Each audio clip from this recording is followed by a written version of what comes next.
My name is Jonathan, and 2 years ago, I made a decision that would change everything. I left my home in Portugal and moved to the United States.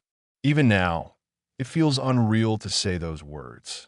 I had grown up in a small coastal town, surrounded by the sound of waves crashing against the rocks and the smell of freshly baked bread from my mother's kitchen.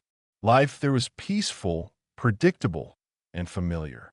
But somewhere deep inside, I always carried a quiet hunger, a need to see what existed beyond that horizon. That I was 21 when that hunger finally pushed me to take action. My parents had always worked hard to give us a decent life. My father was a fisherman, gone before sunrise and back after dark, his hands rough from years of labor. My mother ran a small grocery shop, greeting every customer with a tired smile. They were good people, honest and proud, but we all knew opportunities were limited in our town. Most young people stayed, taking over family businesses or finding work in nearby cities. But I couldn't. Every time I looked at the sea, I felt it calling me somewhere else.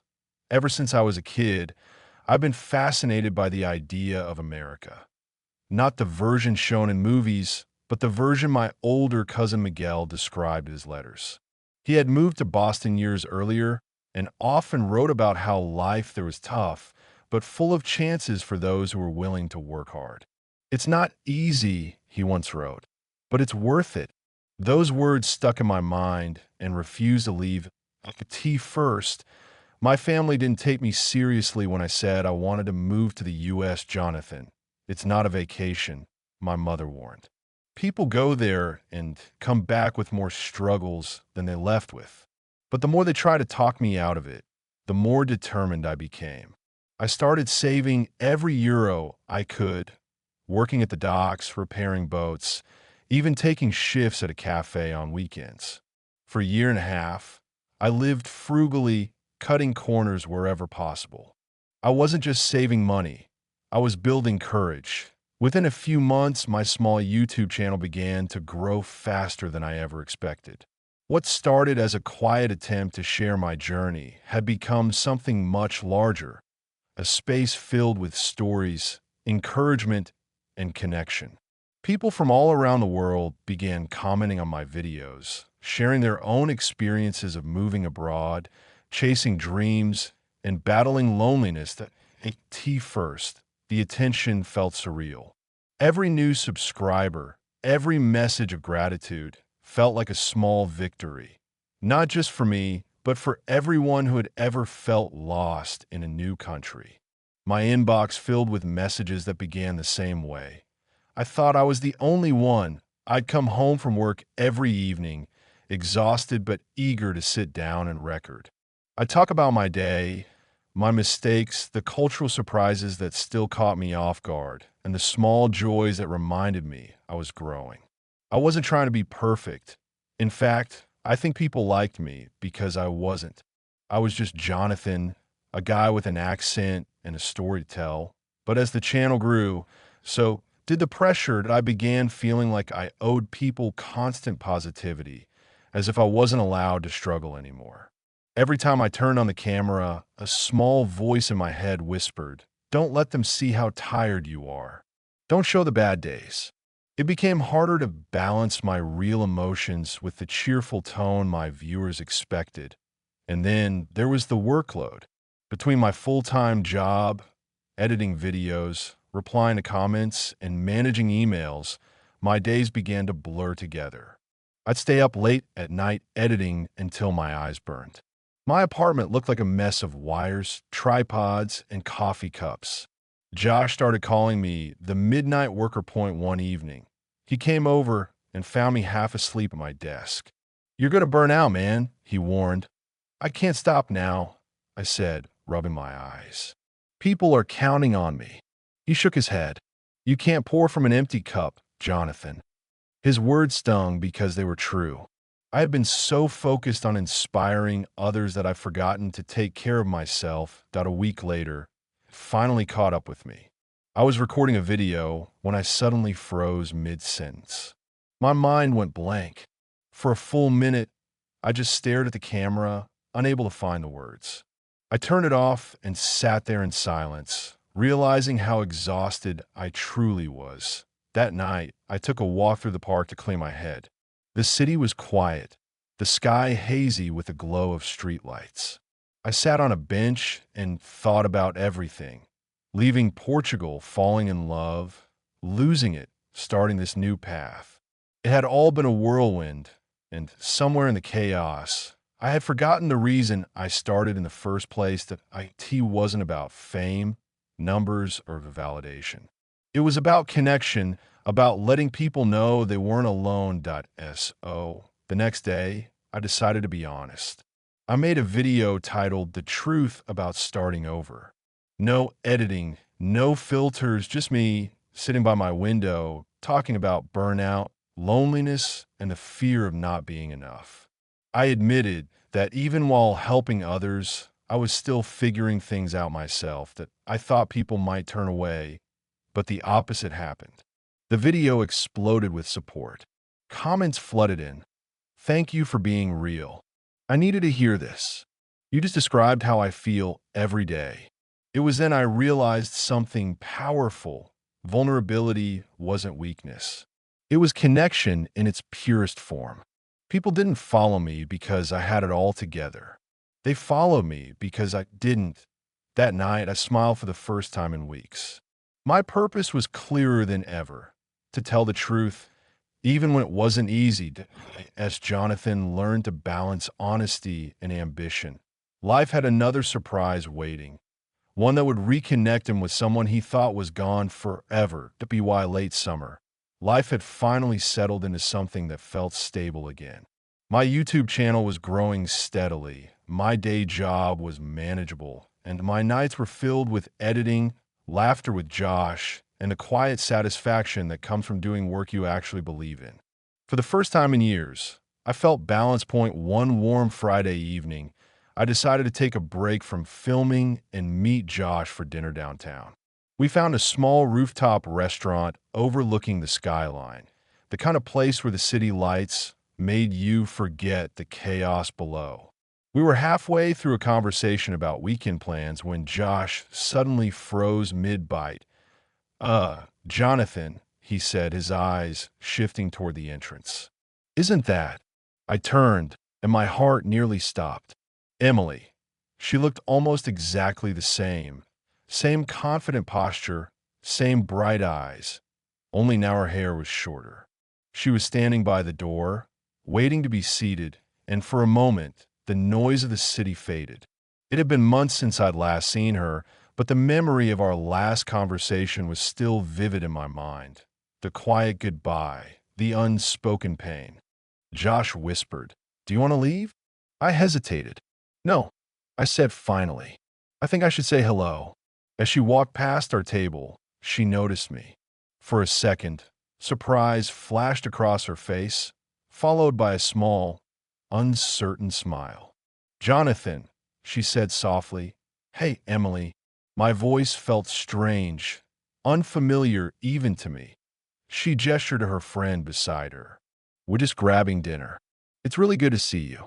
"You too," I said, meaning it more than I expected. We exchanged a few polite words, the kind people use when they're trying to sound fine, and then she moved on to her table. I tried to continue talking with Josh, but my mind was miles away. Later that night, as I walked home through the glowing streets, memories started surfacing. The laughter, the quiet evenings, the dreams we once shared. But mixed with the nostalgia was something different this time. Calm. I didn't feel the same ache as before. Instead, I felt gratitude that a few days later, Emily reached out through social media. "I watched one of your videos," she wrote. "You're doing amazing things, Jonathan. I'm proud of you."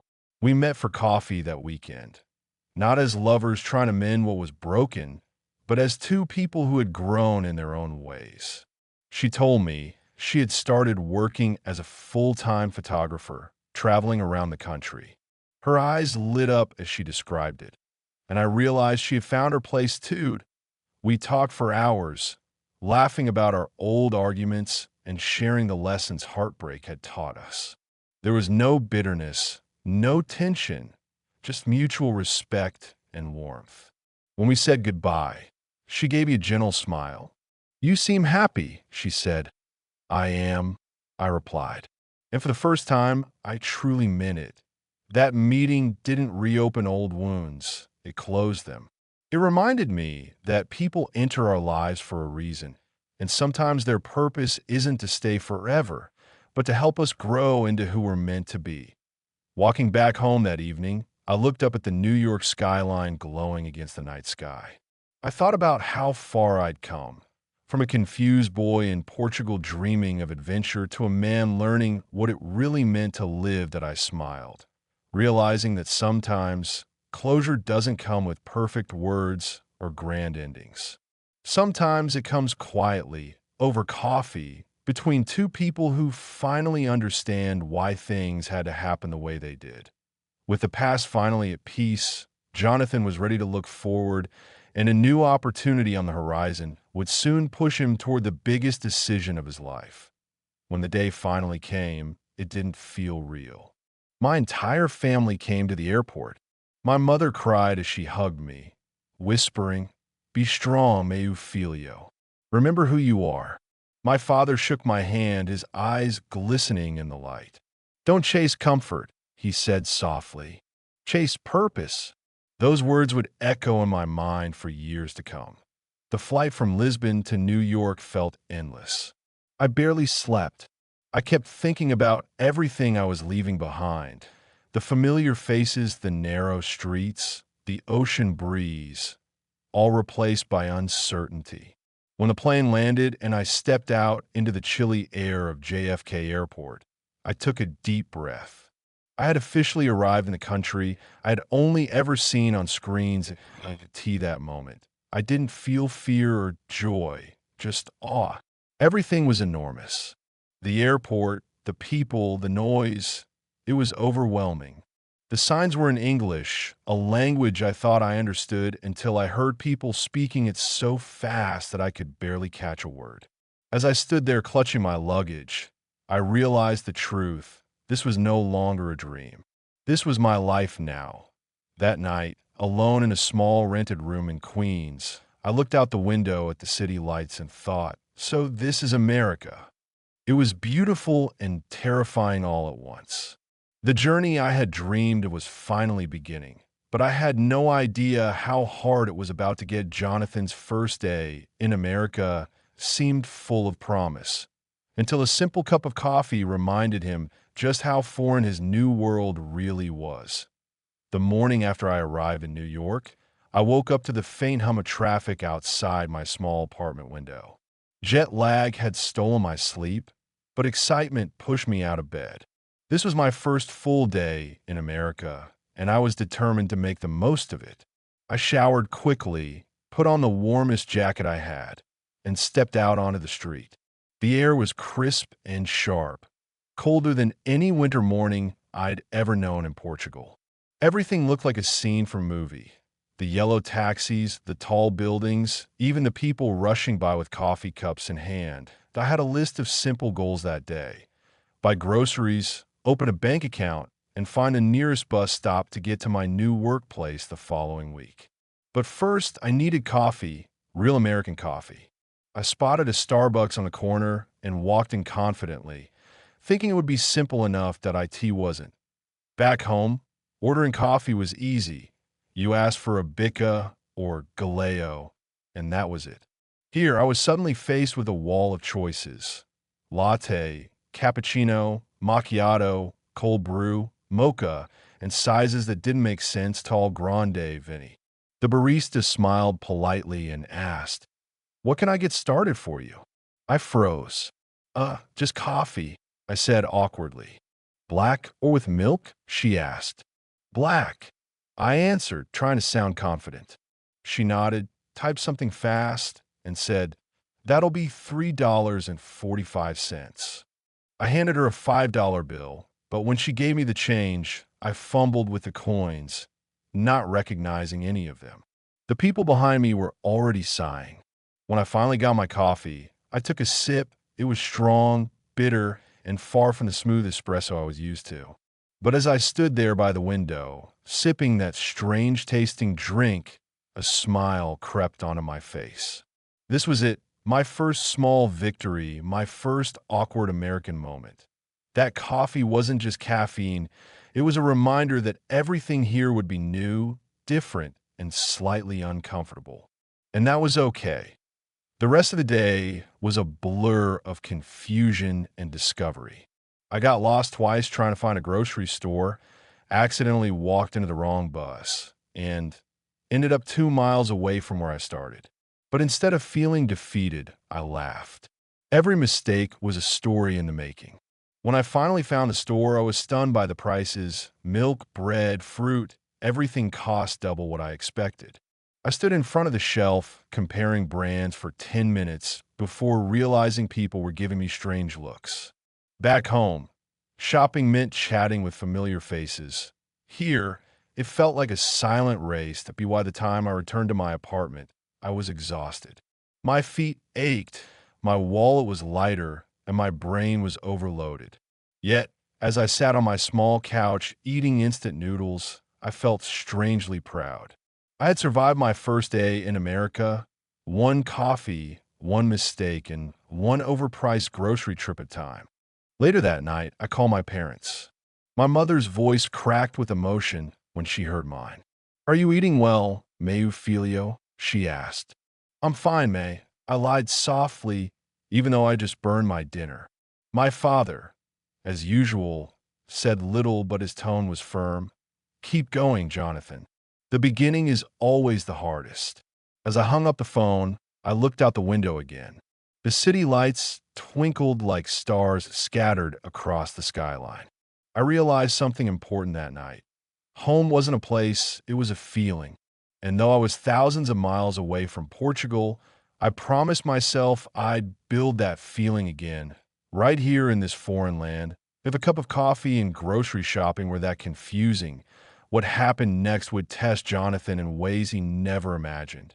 His first time driving in America, about a few days after settling into my small apartment, I decided it was time to face another challenge, driving in the United States.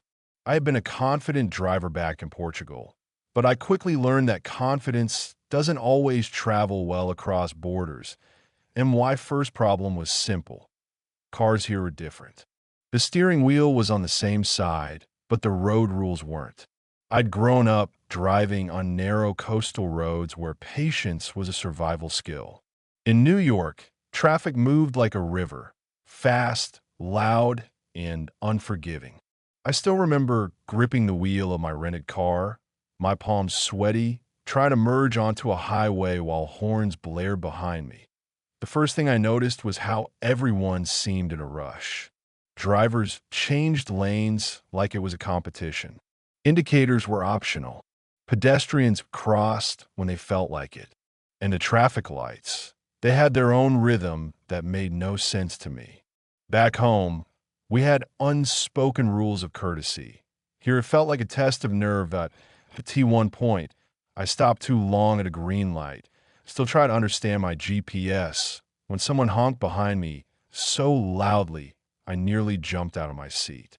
I panicked, hit the gas, and accidentally took the wrong turn. Within minutes, I was lost in a maze of one-way streets. My heart was pounding, my hands shaking, and my brain screaming, "What were you thinking, Jonathan?" When I finally pulled over to catch my breath, I realized I had parked illegally. A parking sign nearby said something about street cleaning hours, which I had completely missed. I had barely been in the US a week, and I was already collecting mistakes faster than souvenirs. That evening, when I told my cousin Miguel about it over the phone, he burst out laughing. "Welcome to America, cousin," he said. "Here, you learn everything the hard way." He wasn't wrong. Still, I refused to give up. The next day, I decided to drive again, this time carefully, slower, and with my GPS volume turned up. It took me almost an hour to reach a destination that should have taken 20 minutes, but I made it without any close calls. That small success felt like winning a marathon. Over the next few weeks, I started to get used to American driving culture, the impatience, the speed, and the chaos. I even began to find it thrilling in a strange way. There was something empowering about conquering my fears one drive at a time. But no matter how much progress I made, there were moments that reminded me how far from home I truly was, like the first time I stopped at a gas station. I stood there staring at the pump, completely lost. Back home, attendants filled your tank for you. Here was self-service. I tried pressing buttons, swiping my card, even lifting the nozzle wrong, until finally a kind stranger stepped in to help. "First time, huh?" he said with a grin. I smiled back, embarrassed. "Yeah, how could you tell?" That brief encounter reminded me that mistakes weren't failures, they were stepping stones. Every wrong turn, every awkward moment, every small misunderstanding was teaching me something new about the world and about myself. That night, I sat by the window of my apartment again, watching cars move below me like streams of light. The sound of the city no longer scared me. It comforted me. Every honk, every siren, every unfamiliar sound was now part of my story. But as Jonathan adjusted to the chaos of American roads, a new challenge appeared, one far more personal than driving: the silence of being truly alone in a foreign land. After surviving my first few chaotic weeks in America, the strange coffee, the reckless drivers, the confusing streets, I expected things to start feeling easier. But instead, a different kind of challenge crept in, one I wasn't prepared for: loneliness. Back home in Portugal, life was never silent. I'd wake up to my mother humming in the kitchen, my father calling out for his coffee, and the chatter of neighbors echoing from the street. There was always someone around: family, friends, familiar faces. But here in my small apartment in Queens, the only sound was the low hum of the refrigerator. Like tea first, the silence felt peaceful. I thought maybe it was exactly what I needed: space to think, time to focus. But after a while, it began to weigh on me. I'd come home from work to an empty room, no one waiting, no smell of dinner, no conversation about the day. I'd heat up a frozen meal, sit on the couch, and scroll through my phone just to hear another human voice that I called home often, maybe too often. My mother would always ask, "Are you eating properly?" And I'd lie, saying yes. My father would ask about my work, his tone calm but proud. They meant well, but every call made me miss them more. After hanging up, I'd sit staring at my phone, wishing I could teleport back for just one dinner at our old wooden table. Even outside, I felt invisible. In Portugal, people greet each other, talk to strangers, and share smiles easily. But here, everyone seemed lost in their own world. On the subway, people wore headphones and stared at their screens. At work, small talk was polite but shallow. "How's your day?" followed by "Good, you," and then silence. I craved connection, not just conversation. Point one night, after a particularly long day, I decided to walk through Central Park.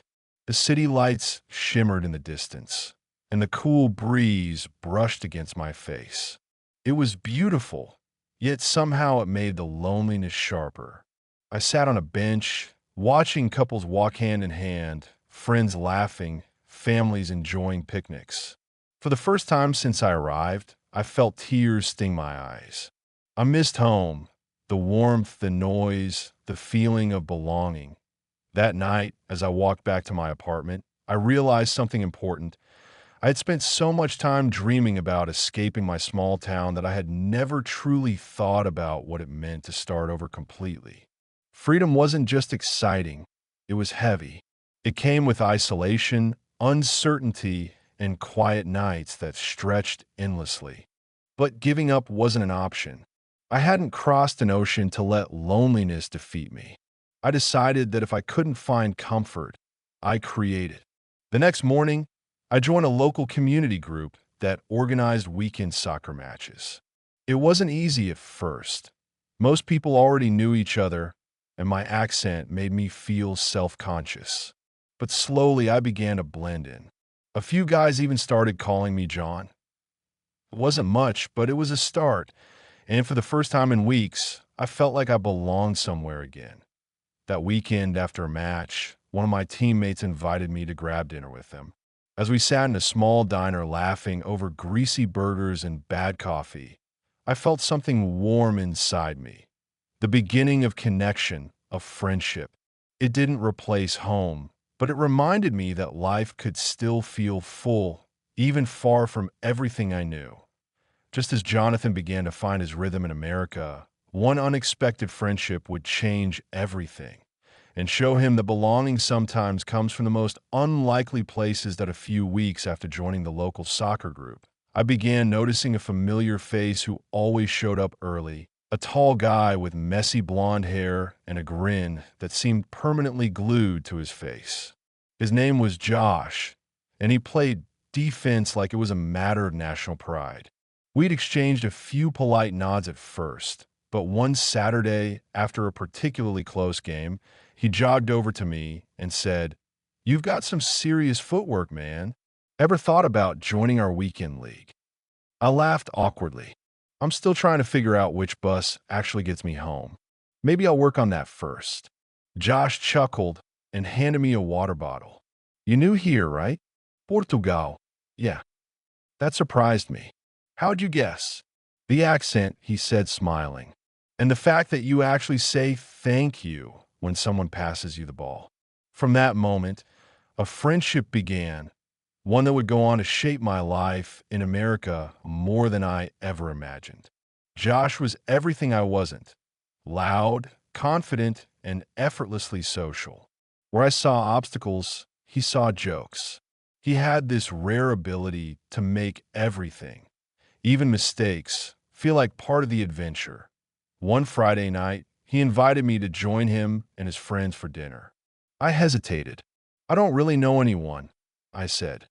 "That's exactly why you're coming," he replied. "Trust me, you'll fit right in." So I went, nervous, unsure, but curious. We met at a cozy burger place downtown, the kind with neon lights and old music playing through crackling speakers. Josh's friends were a mix of personalities: a teacher, a graphic designer, a nurse, and even a musician who played guitar at local bars. At first, I sat quietly, unsure how to jump into their conversations. But soon, the atmosphere pulled me in.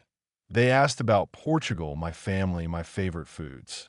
When I mentioned I miss Portuguese pastries, Josh joked, "Well, now you've got a mission.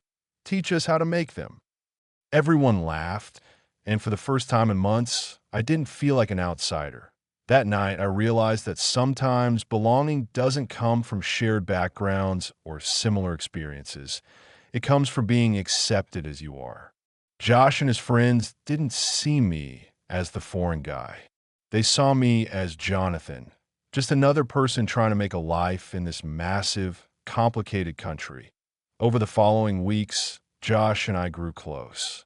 He helped me navigate things I still found confusing, like how to file taxes, how to tip properly at restaurants, and which subway lines were safest at night.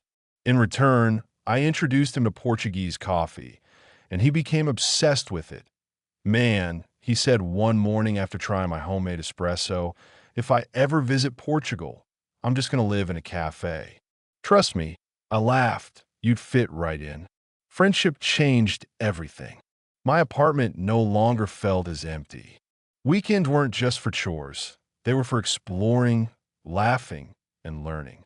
We visited museums, went hiking, and even tried karaoke once, a disaster I'll never forget.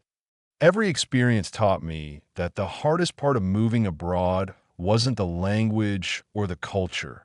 It was the feeling of isolation. And with Josh around, that loneliness slowly began to fade. One evening, after a long soccer match, we sat on the bleachers watching the sunset over the park. "You know," Josh said, "you remind me that life's not just about rushing somewhere. You actually stop and appreciate things. Americans could use a bit of that." I smiled. and I could use some of your chaos. I guess we balance each other out." He laughed. "Deal." As the sun dipped below the horizon, I realized I was finally starting to build something real. A home made not of walls or addresses, but of moments, people, and memories that made me feel alive again. Just when Jonathan started to feel settled, life threw him a surprise he didn't expect, someone who would challenge his heart in ways no new city ever could. Life in America had finally started to feel balanced. Between work, soccer weekends, and my growing friendship with Josh, the city that once felt overwhelming had begun to feel almost like home. For the first time since leaving Portugal, I could breathe without feeling the weight of homesickness pressing down on me. Then one ordinary Tuesday, everything shifted. IT happened at work. I had recently been moved to a new project team, and that morning we were introduced to a few new members. Among them was Emily, a tall, sharp-eyed woman with an easy smile and an energy that seemed to light up the room. She worked in the design department and had transferred from another branch. She greeted everyone politely, but when our eyes met, she smiled in a way that made me forget what I was supposed to be doing at AT lunch. Fate, or maybe Josh's mischievous influence, placed us at the same table. We started talking about work at first, but soon the conversation drifted toward travel, music, and coffee. "You're from Portugal?" she asked, her tone curious. "I've never been, but it's on my bucket list. I love learning about new cultures." I told her about my small hometown by the sea, about the festivals, the food, and the warmth of the people. She listened intently, asking questions that showed she was genuinely interested, not just being polite. There was something refreshing about that. Over the next few weeks, our paths kept crossing. Morning meetings, coffee breaks, even random elevator rides. Each time, our conversations grew a little longer, a little deeper. We discovered we shared a love for art, late-night walks, and music that most people found too melancholic. It was easy, the kind of connection that didn't need effort or planning. Point one Friday evening after work, she invited me to join her and a few colleagues for dinner. Josh, of course, nudged me with a grin. "Go, man. You've been in this country 2 years. It's time to live a little." So I went. We met at a small Italian restaurant tucked away on a quiet street. The lights were warm, the air filled with laughter and the smell of garlic and wine. Emily sat across from me, and every time she laughed, the world around us seemed to fade. I hadn't expected it, but there it was, something I hadn't felt since leaving Portugal. A sense of comfort, of being seen. After dinner, as we all stepped out into the cool evening air, she turned to me and said, "Do you want to take a walk?" We wandered through the city streets, talking about everything and nothing. Family, dreams, fears. She told me about her passion for photography and how she often captured random moments of everyday life. "There's beauty in ordinary things," she said softly that I smiled. "Maybe that's why you noticed me then. I'm as ordinary as they come." She laughed, shaking her head. "No, Jonathan, you're the kind of ordinary that people remember." Those words stayed with me long after we said good night. From that evening on, we started spending more time together. Coffee breaks became lunch outings. Weekends turned into museum visits and long conversations in Central Park. Slowly, what began as friendship started to grow into something deeper, something I wasn't entirely ready for, but couldn't ignore either. I had left Portugal to chase a dream of success, to build a career, and find a purpose. Falling for someone wasn't part of the plan, but sometimes life doesn't wait for you to make plans. It just happened. Yes, I lay in bed that night, replaying her words in my mind. I couldn't help but wonder, was this the beginning of something real, or just another chapter in a story that would one day fade? Jonathan had found connection again, but love in a foreign land comes with its own storms. What began as warmth would soon test his heart in ways he never expected. That In the weeks that followed, Emily became a constant presence in my life. What started as casual coffee breaks turned into late-night conversations that stretched for hours. We talk about everything: our dreams, our fears, our families, and the quiet thoughts most people kept hidden. It felt effortless, natural, as if we'd known each other far longer than we actually had. She had a way of making everything feel lighter. Whenever I was stressed from work, she'd say something funny or unexpected that made me laugh. When I doubted myself, which happened often, she'd remind me of how far I'd come since leaving Portugal. "You crossed an ocean to rebuild your life," she once told me. "That takes courage most people only talk about." I didn't realize it then, but she was becoming the anchor I hadn't known I needed. That we began spending weekends together, exploring small cafes, walking through art exhibits, and sometimes just sitting by the river, talking about life. She'd bring her camera everywhere, capturing photos of little things: a street musician, the reflection of lights and puddles, or me laughing mid-sentence when I didn't know she was looking. "Why take pictures of me?" I asked once, half teasing. She smiled. "Because you still look at the world like everything's new." That's rare. It was in moments like those that I realized how deeply she saw me, not as the foreigner trying to fit in, but as a person learning to live again. But love, especially one that blooms between two people from different worlds, comes with invisible tests. The first cracks appeared not through arguments, but through misunderstandings, small, almost trivial things that slowly began to matter. Point one evening, she invited me to meet her parents for dinner. It was a big step, and I was nervous but excited. I wanted to make a good impression. Her parents were kind, polite, but I could sense the hesitation in their questions about my background, my visa status, my plans for the future. I understood their concern, but it stung nonetheless. After dinner, Emily noticed how quiet I'd become. "They really like you," she said, trying to reassure me. That I smiled weakly. "They liked that I was polite," I replied. But I could see it, the unspoken worry. The "who is this guy from another country dating our daughter" look. She sighed. "They just need time." But time didn't always make things easier. The differences between us began to surface in subtle ways. She was spontaneous. I was cautious. She loved planning weekend trips on a whim. I was always thinking about saving money and being practical. She could visit her family anytime she wanted. Mine were across an ocean. There were moments when guilt crept in, for leaving my parents, for chasing my dreams while they grew older back home, for building a life in a place that still didn't fully feel like mine. Sometimes, in the middle of our laughter, my mind would drift back to Portugal, to the sound of the sea, my mother's voice, my father's advice. Emily noticed it too. "You go quiet sometimes," she said one night as we sat watching the city lights. "Like you're somewhere else." "I guess part of me still is," I admitted softly. She nodded, understanding but distant. "I get it," she said. "But sometimes I wonder if you'll ever really be here, fully." That question lingered in the air like smoke. I didn't have an answer. Love had found me in a place where I least expected it, but it also forced me to face parts of myself I had buried. The homesickness, the guilt, the fear of never truly belonging anywhere again. That night, as I walked home, the city lights blurred behind me, and I felt the quiet ache of realizing that even love couldn't fill every empty space inside you. Jonathan thought love would make life in America complete, but when emotions and cultures collide, even the strongest, bonds can begin to break.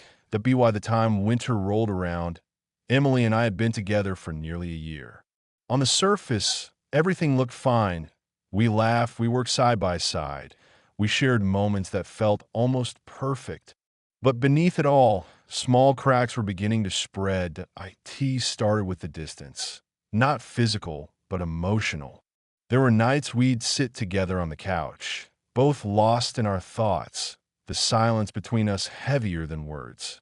She noticed it too. "You've been somewhere else lately," she said one evening as we watched snow fall outside her apartment window. I sighed. "It's not you, Em. It's just everything. Sometimes I feel like I'm still figuring out who I am here." She smiled sadly. "I know. It's just hard, you know? I want to help, but I can't fix what I don't understand." That was the problem. There were things I couldn't explain. The quiet loneliness that still crept in late at night. The guilt of chasing a life far from my parents. The unspoken exhaustion of constantly adapting to a culture that wasn't mine. Emily had been born into this world. I was still learning how to exist in it that we began arguing more often. Not about big things, but small ones that carried hidden meanings. She wanted to travel for the holidays, but I couldn't afford it. She'd make spontaneous plans with her friends, and I'd hesitate because I was working overtime just to stay afloat. She couldn't understand why I always checked the price of everything, why I worried about every expense point one night. After another argument about money and time, she finally said what we were both afraid to admit. "Jonathan," she whispered, "do you ever feel like we're from two different worlds, trying to pretend they're the same?" The words hit hard because they were true. I didn't answer right away. Instead, I stared out the window at the snow-covered streets, the distant sound of traffic blending with the hum of the heater. "Maybe we are," I said finally, "but I don't want to lose what we have." She nodded, eyes glistening. "Neither do I." We both wanted it to work. But sometimes love alone isn't enough to bridge the space between two different lives. Over the next few weeks, things grew colder. Not because of the weather, but because we were both retreating into ourselves. I buried myself in work, taking on extra shifts to distract my mind. Emily focused on her photography, spending weekends on solo trips, chasing inspiration. We still talked, still saw each other, but something essential was slipping away. The ease, the laughter, the sense that we were moving in the same direction. Then one night, after a particularly long day, she came over unannounced. I opened the door and saw it in her eyes before she even spoke. "Jonathan," she said softly, "I think we need to take a break." My chest tightened. "A break?" She nodded. "I love you, but I feel like we're standing still. You're fighting so hard to belong here, and I'm just part of the battle." I didn't know what to say. My mind went blank. For a moment, the only sound was the city outside, sirens in the distance, the faint rhythm of life moving on. "I never wanted to hurt you," I whispered. "I know," she said, tears in her eyes. "And that's what makes this harder."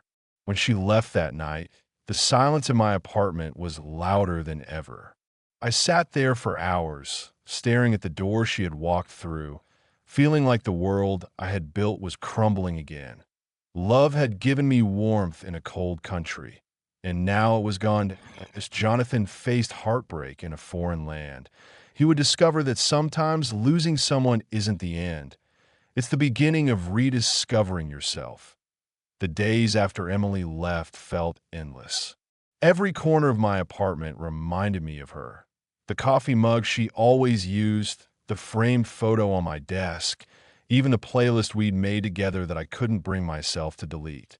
Silence filled the space she used to occupy, and it pressed against my chest like a weight I couldn't lift. Heartbreak is strange. It doesn't hit you all at once. It comes in waves, quiet moments when you think you're fine, followed by sudden aches that make you stop mid-step.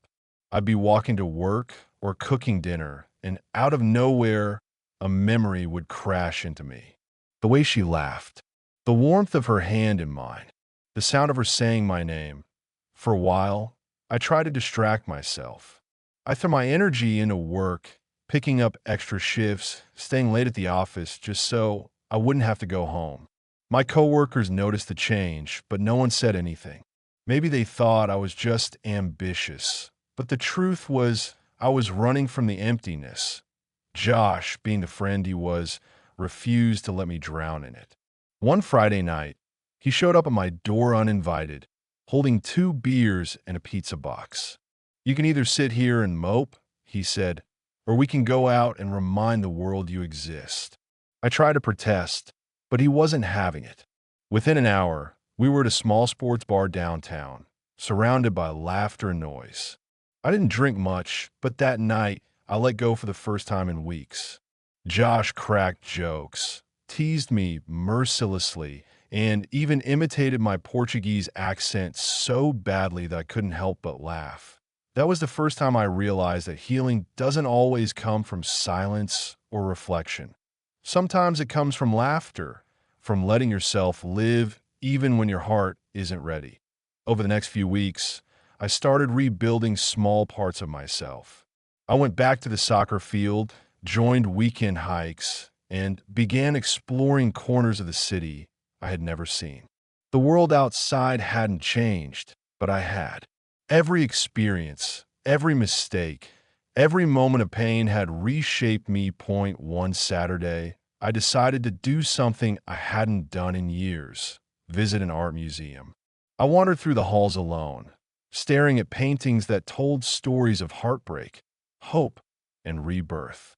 I stopped in front of one piece, a painting of a cracked vase stitched together with gold. Beneath it, the label read, Kintsugi, the Japanese art of mending broken things with gold, making them stronger and more beautiful for having been broken. Something about that idea struck deep. Maybe we're all like that, cracked, flawed, and imperfect, but capable of becoming something stronger if we choose to rebuild instead of hide our scars.